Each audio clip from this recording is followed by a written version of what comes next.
Hello, I'm Dan Genovese, Director of Consulting at EnerCom, and I'm here today with Ory Zik. He's the CEO of Qnergy. Ory, great to have you with us today. Same here. Thanks for having me. You bet. Please tell me a little bit more about Qnergy and what you're up to in the oil and gas industry, as well as other industries that your technology is applicable for.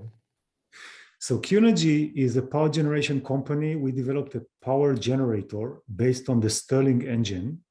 The Stirling engine has been around for more than 200 years, and we're the first to actually commercialize a power generator based on this technology. Our generators have, as I often say, two fundamental advantages. One is that they're very, very reliable. For example, in the Houston area, when people have unfortunately suffered from some blackouts recently, our generators worked seamlessly and our customers didn't feel that there's a blackout as far as our generators are concerned. So they're very reliable. They work in the most extreme environmental conditions. That's one advantage. The other advantage is that they work with any fuel. Any source of heat source can create motion in a Stirling engine if it's in the right temperature. And this includes raw natural gas that comes directly out of the well, or even biogas, and I hope that will touch both. The principle of operation is that you have a gas in a cavity and you heat it up, the gas expands, then it cools down, and that creates some kind of a periodic motion that drive electricity, but it's a sealed container. It's more similar to a compressor in a refrigerator or an air conditioner than an engine. We have systems in the field that have been working for more than 35,000 hours without any maintenance. If your car would be as maintenance free, you would be able to drive to the moon and back 3 times without any oil change. So reliability and fuel agnostic are two of the fundamental advantages. But the disadvantage is that we're a relatively new company, and our systems are still relatively expensive relative to buying a generator at Home Depot. And this is why we are starting by commercializing to companies that appreciate the environmental performance and the overall performance of our systems. And that's primarily the oil and gas sector. Because in oil and gas, you have two needs for reliable power. One is you need simply power in all those remote locations, and power that can work 24/7 with the unrefined well gas that comes out of the well is obviously an advantage. So we've been working with this sector in the last 3 years. The other need is to abate methane emission. And I'll expand a little bit on that because that's fundamental to what we do.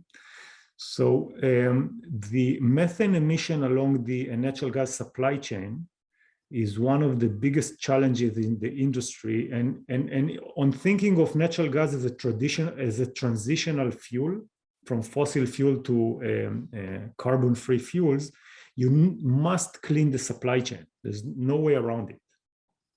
Now, the supply chain emissions result from two types of sources. One is leaks, and the other is venting. Venting is intentional. About half of the venting is venting through pneumatic devices. Simply said, the industry have been using the pressure in natural gas to open and close valves to control the operation. Every time a valve changes a state or device changes state, they emit methane, which is a greenhouse gas, which is 80 times more harmful than CO2. The solution is well known and is very simple. It's just to replace natural gas as a source of power with instrument air, with compressed air. The critical missing component is power. How do you run an air compressor in a remote site don't even have power? So we've launched a solution to this problem about 2 years ago. It's our system, our generator, that drives an air compressor.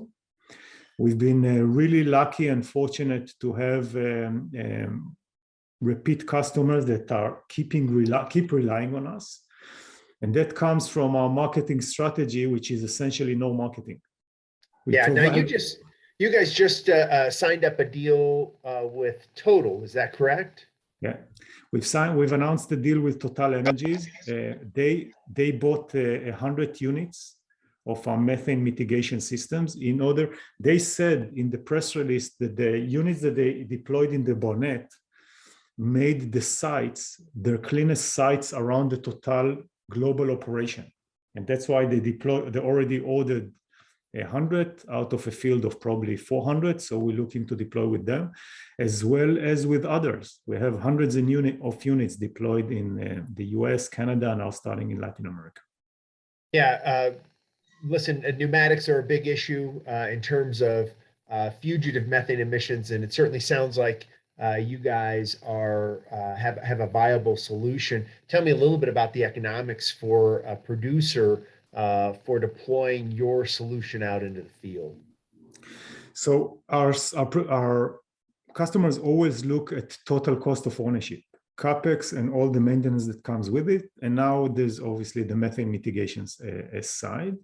So we're in par in terms of the CapEx. Just cost is, not more. It's not more expensive than a conventional internal combustion engine on those sites. But you should think about it as nearly zero maintenance. So the maintenance costs are very, very low. So total cost of ownership over a 5 years period, we're about 50% cheaper than the closest alternative, and that's a major driver. People are buying us because of two things. One is the low total cost of ownership, and the second is a peace of mind. They try, they say that it works, it's simple, it's reliable, and then it's a no-brainer. So with that in mind, I definitely want to find out just a little bit about your biogas, renewable natural gas application for your system. I know you have one deployed at least. Tell me a little bit about that. Yeah, we now have more deployed, and we probably have like closer to 10. Okay. So the interesting thing about it is that if we want to abate methane, the problem with methane is that most of the sources are distributed and most of the current solutions are centralized. So the Stirling engine allows us to provide a distributed in situ solution for small farms like swine farms and dairy farms, but also for industrial kitchens. Industrial kitchen that produces about a ton of food waste per day. It can be a restaurant, a Walmart, or whatever. We can turn this waste into electricity and hot water and provide a fully circular solution. Even the CO2 that is emitted is clean enough to support urban agriculture. And that is the future. The future is that your organic waste becomes your fuel. Okay. And that's where the company is growing now. Yeah. So what is next? You just got a good round of C capital in that 16 million. What's next for Qnergy? So we use this capital for three main things. One is to accelerate deployment in the oil and gas sector. The same thing that we've been doing with Total, and we have 80 customers, so with many others to continue doing. To reduce the cost of our system so we can be more ubiquitous and provide like backup power for homes in Houston, if you like, in the future, and to develop our biogas application. So these are like the three main pillars of growth for Qnergy. Okay, well, listen, Dr. Ory Zik, CEO of Qnergy, thanks for joining us today. I appreciate it. Certainly encourage everybody to take a look at your website, find out a little bit more about you. I think that there's a lot of application out there, especially as industry continues to be sensitized to methane emissions and mitigating those. So thank you for joining us. Have a great rest of your day. Thank you so much. I appreciate the opportunity.